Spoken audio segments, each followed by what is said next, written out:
Sebelumnya, di Fire Force, penyelidikan pasukan 8 terhadap misteri dunia terus mengalami kemajuan. Sedikit demi sedikit, kebenaran mulai terungkap. Mereka sudah tahu tentang keberadaan evangelis, apa tujuan ormas jubah putih, dan fakta sesungguhnya dari agama matahari suci. Mereka pun berfokus memperkuat diri demi menghadapi pertempuran yang akan datang. Fire Force Season 3. Pasukan 8 sekarang sudah mendapat dukungan dari beberapa pihak. Lalu, di saat semuanya terasa baik-baik saja, tiba-tiba terjadi sesuatu yang tidak terduga. Akitaru Obi, sang pemimpin pasukan 8, tiba-tiba ditangkap oleh militer kekaisaran tanpa alasan yang jelas. Dan ditangkapnya Obi bukanlah satu-satunya kejadian yang janggal. Raffles III, sang kaisar Tokyo, sekarang memutuskan untuk bergabung dengan ormas jubah putih. Raffles adalah seorang kaisar sekaligus pemimpin tertinggi dari agama matahari suci. Matahari suci dan ormas jubah putih memiliki tuan yang sama, yaitu sang evangelis. Inilah alasan kenapa Raffles memutuskan bergabung dengan ormas jubah putih. Tentu ada penolakan atas keputusan yang sangat kontroversial ini. Leonard Burns, sang kapten pasukan 1, bersiap menyerang mereka semua. Namun, dia langsung dihentikan oleh Haumea dengan menggunakan kekuatan cuci otaknya. Dia memanfaatkan keyakinan Leonard untuk memanipulasinya. Leonard adalah salah satu orang yang pernah melihat sosok evangelis secara langsung. Sejak saat itulah, dia meyakini bahwa Tuhan memang benar-benar ada. Keyakinan itulah yang saat ini dipakai untuk mempengaruhinya. Haumea sekali lagi memperlihatkan sosok evangelis hingga membuat Leonard bertekuk lutut. Mulai dari sini, Leonard akan bertarung di sisi musuh. Sementara itu, di markas pasukan 8, Shinra dan kawan-kawan baru saja mendengar berita penangkapan Akitaru Obi. Tentu sebagai teman, mereka tidak bisa membiarkan hal ini. Mereka pun menyusun rencana untuk menyelamatkan Obi. Apapun akan mereka lakukan meski harus melawan seluruh negara sekalipun. Berangkatlah mereka menjalankan misi yang berbahaya ini. Sekarang, karena mereka sudah resmi menjadi pemberontak, Victor pun memperkenalkan rekan rahasianya, yaitu Joker. Disinilah momen pasukan 8 mulai menyadari bahwa Joker bukanlah orang jahat. Sejak awal, Joker dan Victor sudah tahu kebusukan negara dan berjuang membongkarnya. Mereka berdua bisa disebut juga dengan Dark Hero, seorang pahlawan yang berjuang di balik kegelapan. Joker menuntun Shinra dan kawan-kawan memasuki terowongan bawah tanah. Di dalam sini terdapat sebuah markas rahasia, tempat di mana Joker dan Victor bersembunyi. Mereka pun merumuskan sebuah rencana untuk menyelamatkan Obi. Obi saat ini ditahan di sebuah penjara ketat yang bernama Fuchu. Kebetulan terowongan ini terhubung dengan penjara Fuchu, jadi mereka tinggal mengikuti jalan saja. Joker dan Shinra berangkat lebih dulu. Shinra dengan kekuatan apinya dan Joker dengan motor begalnya melesat sangat cepat menerobos ke area penjara Fuchu. Sesampainya di sana, mereka dihadang oleh Leonard. Dia juga memperlihatkan Obi yang sedang dipasung dan diikat dengan rantai. Pertarungan pun tidak terhindarkan. Jika ingin menyelamatkan Obi, maka Joker dan Shinra wajib mengalahkan Leonard. Untuk permulaan, Leonard hanya mengeluarkan kekuatan level 1-nya. Di saat yang bersamaan, pasukan 8 yang lain akhirnya tiba juga di penjara Fuchu. Mereka dihadang oleh 3 orang anggota jubah putih. Salah satunya bernama Gold, atau sebut saja dengan Emas. Percaya diri dengan kekuatannya, Emas maju sendirian menghadapi semua pasukan 8. Pasukan 8 menyusun strategi berdasarkan kekuatan masing-masing. Tamaki dengan kekuatan bertarung jarak dekat diminta maju ke lini depan. Di saat Tamaki mengalihkan perhatian si Emas, Hinawa membantu dari jarak jauh dengan kekuatan pengendalian pelurunya. Lalu secara mengejutkan, peluru Hinawa terhenti di udara, lalu kemudian dipantulkan ke arah Tamaki. Dua ilmuwan di pasukan 8, yaitu Victor dan Vulcan, berusaha menganalisa apa kekuatan si emas yang sesungguhnya. Setelah cukup lama mengamati, Victor akhirnya tahu apa kekuatan si emas. Dia menciptakan zona magnet dengan memanfaatkan panas dari logam emas. Emas akan menghasilkan medan magnet saat dipanaskan.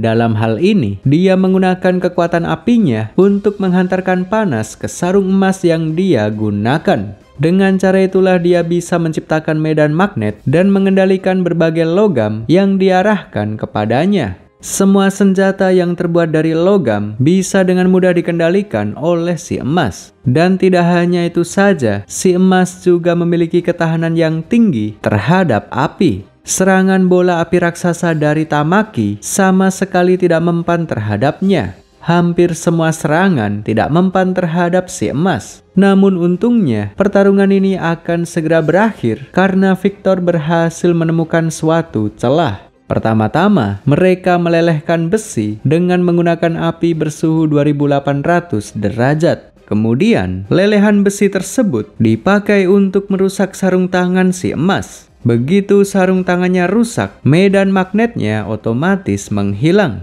Disinilah Hinawa melancarkan serangan final dengan menggunakan pistolnya. Dia menembak tepat di kepala si emas yang membuatnya seketika tewas. Setelah si emas dikalahkan, majulah salah satu rekannya bernama Stream. Kekuatannya adalah memanipulasi angin hingga menciptakan tornado. Namun, pertarungan ini bisa diselesaikan dengan cepat oleh Arthur. Dengan pedang plasmanya, dia melesat menebas Stream dan berhasil menumbangkannya. Sementara itu, Syndra dan Joker masih terus berjuang untuk mengalahkan Leonard. Dalam pertarungan ini juga, Leonard mencoba menghancurkan mental Syndra dengan memasukkan serangga Adola ke tubuh Obi. Namun terjadi sesuatu di luar dugaan. Serangga tersebut tidak mampu menembus tubuh Obi karena ototnya yang terlalu keras. Hal ini pun membuat mental Syndra kembali terbangkit. Dia merasa lega melihat Obi yang baik-baik saja. Sekarang dia bisa kembali fokus untuk mengalahkan Leonard.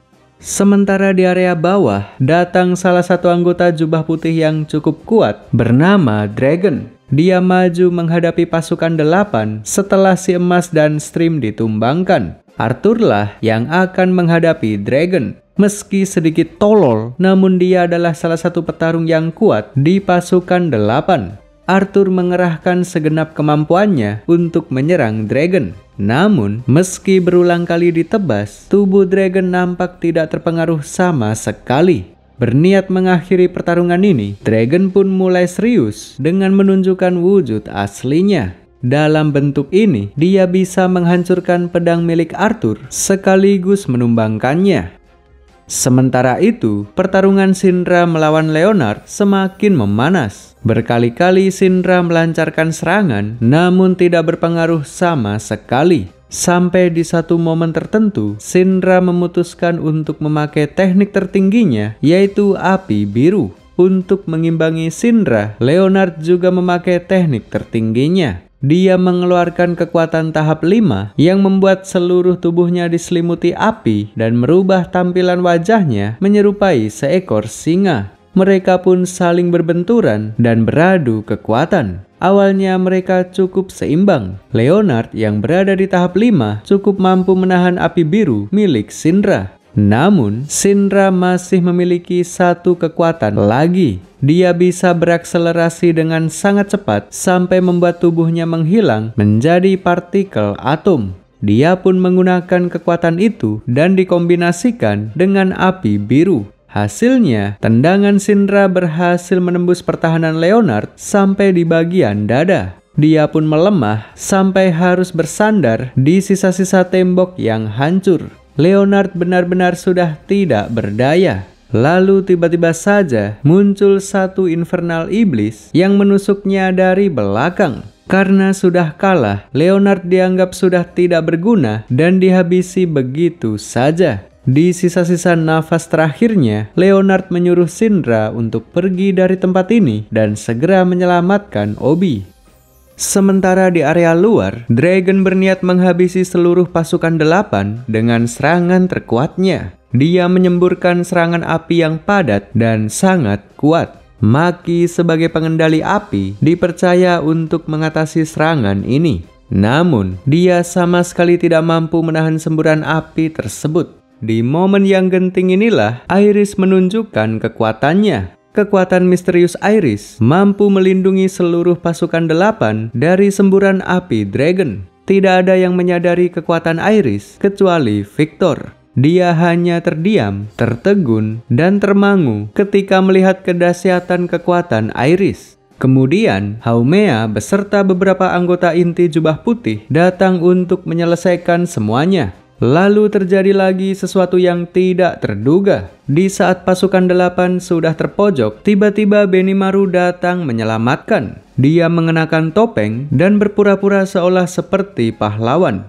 Benimaru benar-benar luar biasa kuat. Dia mampu menahan semua serangan jubah putih yang diarahkan kepadanya. Bahkan, dia berhasil menyelamatkan semua orang dengan menggunakan sapu terbang. Pertempuran ini pun selesai. Misi untuk menyelamatkan Obi berhasil dituntaskan. Namun anehnya, pihak jubah putih tidak keberatan dengan semua ini. Haumea mengatakan bahwa semua ini sudah sesuai dengan rencananya. Ternyata mereka memiliki tujuan tersembunyi, yaitu memancing Syndra yang merupakan pilar Adola Burst. Jubah putih semakin dekat dengan tujuan utamanya, yaitu membakar dunia hingga menjadi matahari kedua. Sementara itu, Hibana, sang kapten pasukan 5, sedang berusaha menyelidiki tentang asal-usul Infernal. Hibana baru saja mendapat informasi bahwa Infernal adalah doppelganger. Yang dimaksud dengan doppelganger adalah kembaran manusia yang berada di neraka. Dan fenomena manusia terbakar adalah peristiwa di mana Infernal dari neraka menggantikan keberadaan manusia di dunia. Untuk memvalidasi informasi ini, Hibana memutuskan pergi mengunjungi gereja Saint Raffles, tempat di mana dia dibesarkan. Diketahui bahwa ada semacam rahasia yang disembunyikan di sana. Setibanya di sana, dia bertemu dengan 2 orang anggota pasukan 1 yang sama-sama sedang melakukan penyelidikan. Mereka pun memutuskan untuk bekerja sama dalam penyelidikan ini. Mereka pun menyusuri tempat ini dan menemukan jalan rahasia menuju ke bawah tanah. Di tempat ini, Hibana menemukan fakta mencengangkan tentang apa yang terjadi di masa lalu.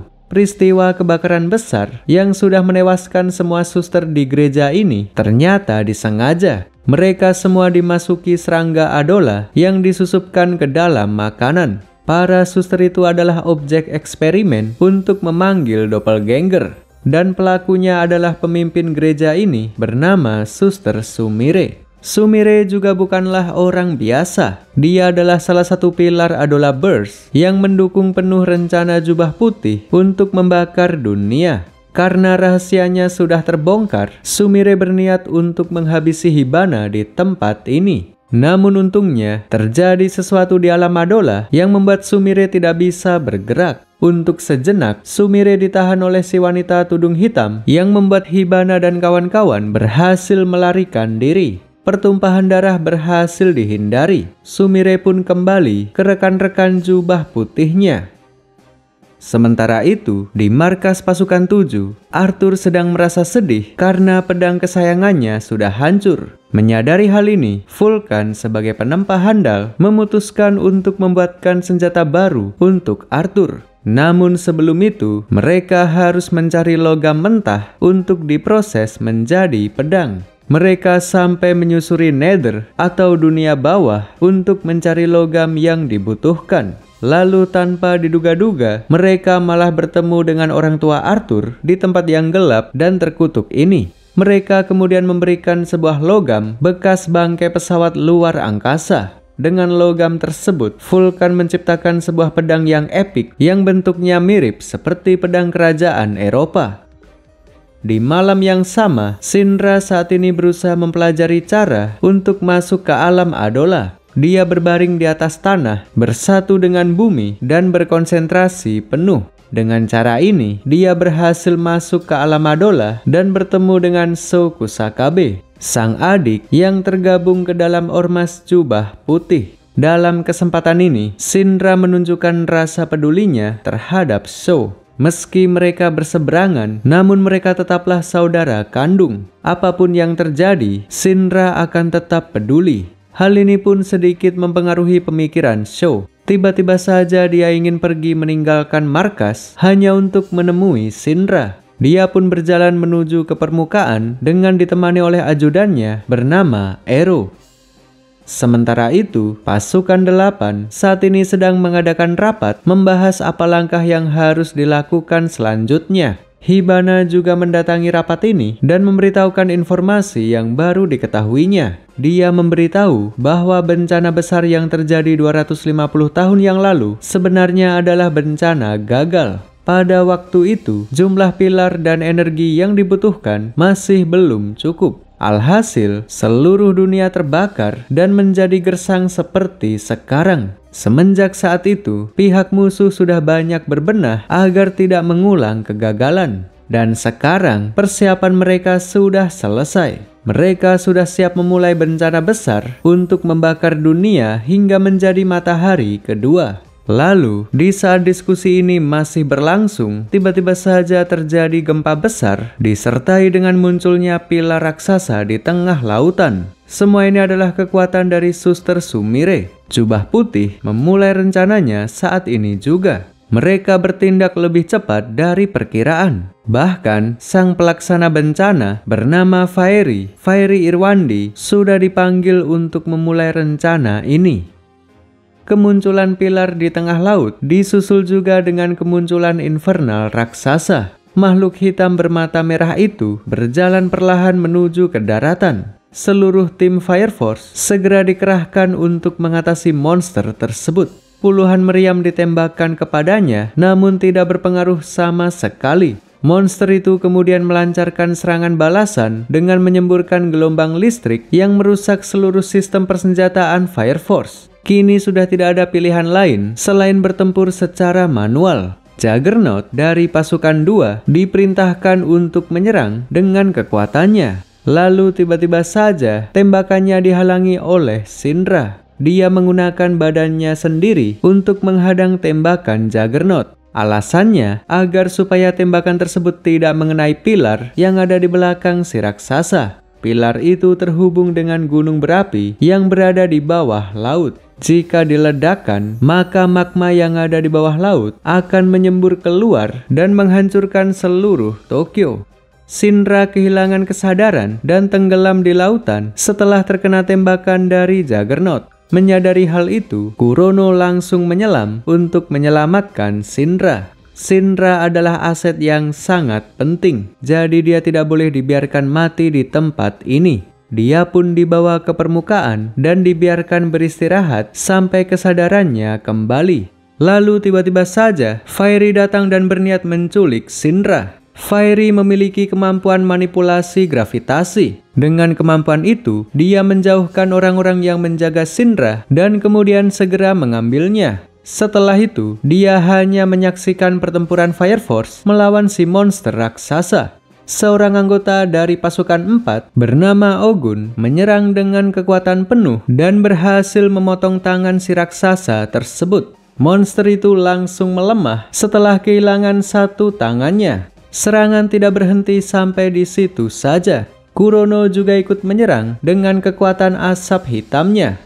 Sementara itu, Sho yang sedang mencari-cari Shinra akhirnya tiba juga di tempat ini. Dia murka terhadap Fairi yang seenaknya saja menangkap Shinra. Dia pun tanpa ragu menyerang meski masih di dalam ormas yang sama. Sho harus bekerja sama dengan Ero agar bisa menyerang Fairi yang melayang di udara. Aro menembakkan anak panah untuk dijadikan pijakan bagi Sho. Dengan cara ini Sho bisa mendekat dan melancarkan serangan. Namun meski begitu, Fairi bukanlah lawan yang mudah. Selain bisa melayang, Fairi juga bisa membuat tubuhnya transparan. Tebasan Sho hanya menembus badannya saja, seolah seperti menebas awan. Pertarungan ini seolah hanya dijadikan ajang pamer kekuatan saja. Kedua belah pihak tidak benar-benar ingin saling membunuh.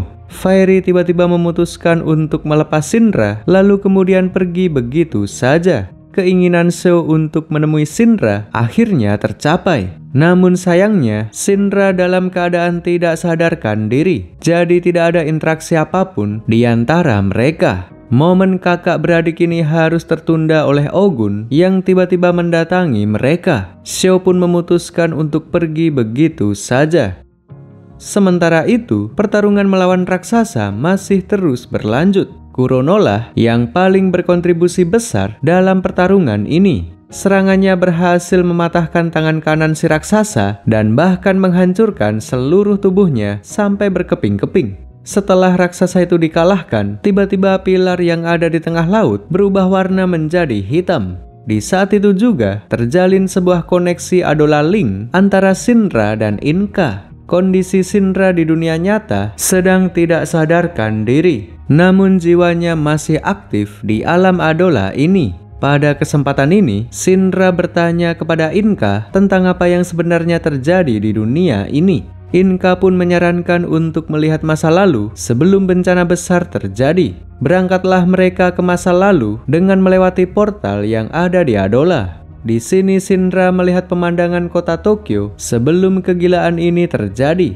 Tokyo terlihat sangat normal, baik dari kotanya ataupun penduduknya. Udaranya bersih, airnya jernih, dan tanaman bisa tumbuh subur. Tidak ada fenomena manusia terbakar, tidak ada infernal, dan tidak ada apapun. Benar-benar dunia yang damai dan sangat nyaman ditinggali. Lalu tiba-tiba saja Shinra merasa pusing, pandangannya menjadi gelap, dan kemudian terbangun di sebuah ruangan dengan kondisi terikat di atas kasur.